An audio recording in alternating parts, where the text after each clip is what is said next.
Xin chào tất cả các bạn. Thì hôm nay mình muốn quảng cáo là bên mình có bán quảng cáo video rồi bán các chất làm dung dịch như là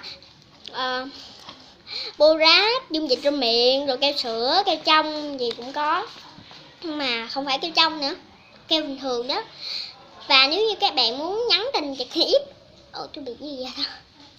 Nếu như các bạn muốn nhắn tin trực tiếp với chủ máy thì các bạn Phụng thì các bạn có thể theo số ID là K Phụng, âm K là âm K dài đó nha, vậy nè, 123 K Phụng 123 để nhắn tin trực tiếp. Các bạn có thể theo dõi vào tin nhắn luôn.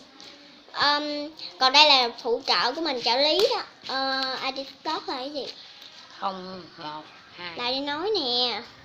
0123500811 chung. Nó lớn hơn nữa. 01235000811. Rồi chung cái nữa. Rồi các bạn hãy lấy giấy ghi vào. Nếu như các bạn muốn nhắn tin với trợ lý của mình thì tốt hơn, tại vì chủ máy này không biết chữ. Chủ máy không biết chữ, vậy mà cũng làm video được. Mình không phải là chủ máy. Cái bạn mặc áo vàng ở dưới mới là chủ máy á. Tại vì mình mượn để mình quay quảng cáo cho các bạn. Làm quá cứng luôn rồi. Rồi thì ok. Thì các bạn, nếu các bạn muốn mua thì các bạn cứ nhắn tin với phụ trợ lý của mình đi. Hỏi nhắn tin với K Phụng 123 nha. Nhắn tin với trợ lý của mình thì tốt hơn.